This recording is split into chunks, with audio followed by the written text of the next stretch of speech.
Welcome to episode 57 of the Burning Bush podcast, where we share the message of the Bible while enjoying a good cigar. Hope everybody's having a good week and glad you could stop by again. This week I am smoking the Partagas Black Label in the Magnifico size, which is a 6x54 Toro. So let me go ahead and take you on over to the Partagas website and give you the description. Partagas Black Label. Full-bodied and unmistakably full-flavored, Partagas Black Label is meticulously constructed with a proprietary Connecticut Medio Tiempo wrapper that's dark, oily, provides a gentle draw, and gives way to a smoking experience that's chock full of earthy tasting notes. And the wrapper is a Connecticut Medio Tiempo, like I said in the description.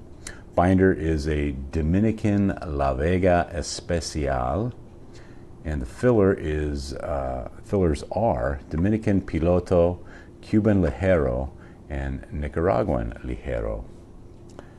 And the body is medium to full. Tasting notes are rich, earthy, and nutty, and they suggest a pairing with a Cabernet or a bourbon. And the Vitolas are the Gigante 6x60, Magnifico 6x54, Crystal Tubo 5.5x50, Colossal 4.5x60, Prontos 4 3/16 by 36, the Pyramide 6x60, Maximo 6x50, the Classico 5.25 by 54, and the Bravo 4.5 by 54. And that is the Partagas Black Label.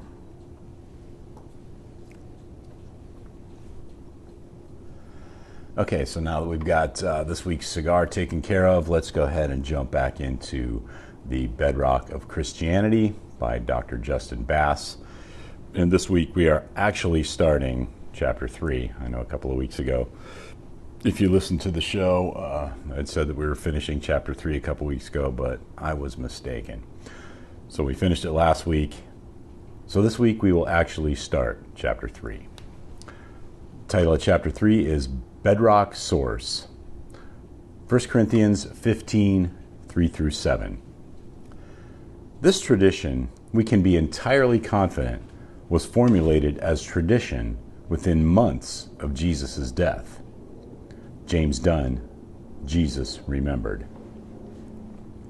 What counts is that the heart of the formula is something Paul knows the Corinthians will have heard from everyone else as well as himself, and that he can appeal to it as unalterable Christian bedrock. N.T. Wright, The Resurrection of the Son of God. Come back with me into our phone booth and let's time travel to Palestine in the spring of 1947. We are on the northwestern shore of the Dead Sea, following a young Bedouin shepherd named Muhammad. Like shepherds throughout history, Muhammad has lost one of his goats, and being a good shepherd, he chases after it. The goat jumps up some rocks of the mountainous regions nearby and wanders into a cave.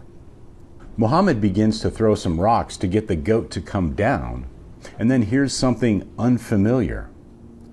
One of his rocks has shattered a clay pot inside the cave the goat has wandered into. As Muhammad climbs up the rock and enters the cave, he discovers other clay pots, one of which contains 7 ancient Hebrew scrolls. This was the beginning of arguably the greatest of archaeological treasures discovered in the 20th century, the Dead Sea Scrolls. Don't miss the real hero of the story, the goat.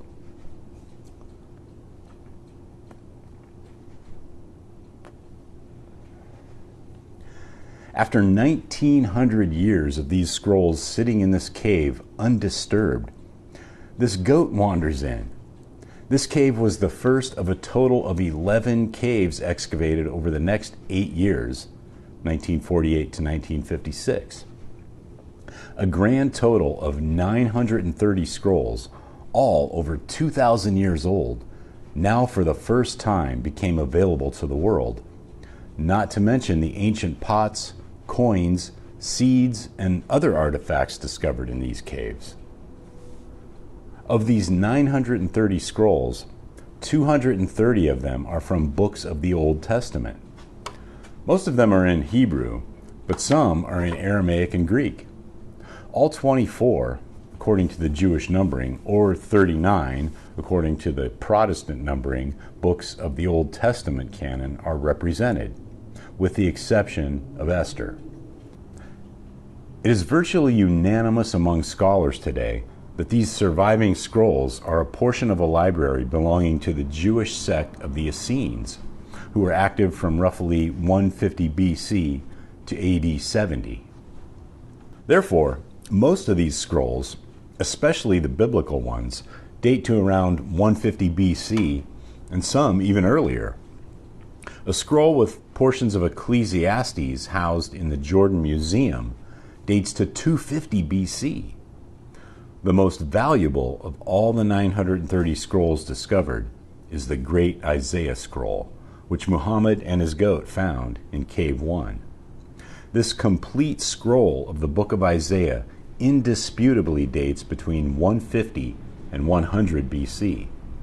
Before this discovery, the earliest Hebrew scroll of Isaiah we possessed dated to the 9th century AD. This means that with the discovery of the Dead Sea Scrolls, we are taken back over 1,000 years in the history of the Hebrew texts of the Old Testament. When you compare the Dead Sea Scroll of Isaiah and the Masoretic Text Scroll of Isaiah, separated by over 1,000 years, they are almost identical, with only minor textual variants. It is difficult to fully explain the inestimable value of these treasures discovered at Qumran.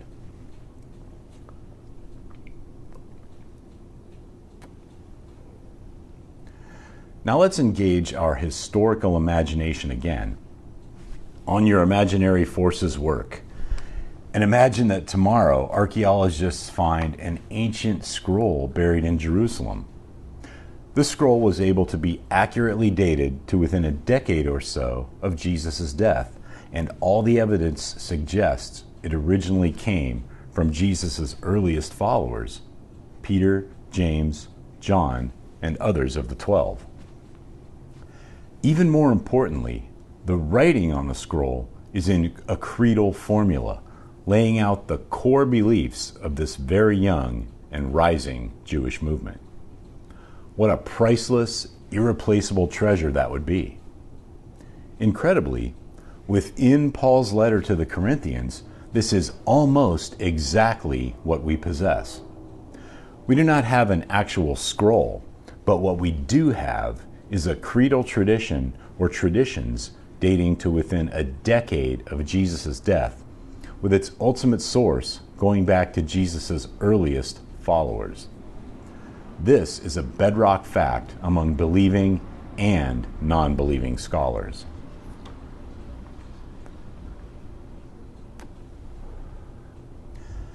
Even if all that survived from the Christian movement in the 1st century AD were this creedal tradition, 1 Corinthians 15, 3-7, we would still have the unalterable bedrock source for the most essential claim of Christianity.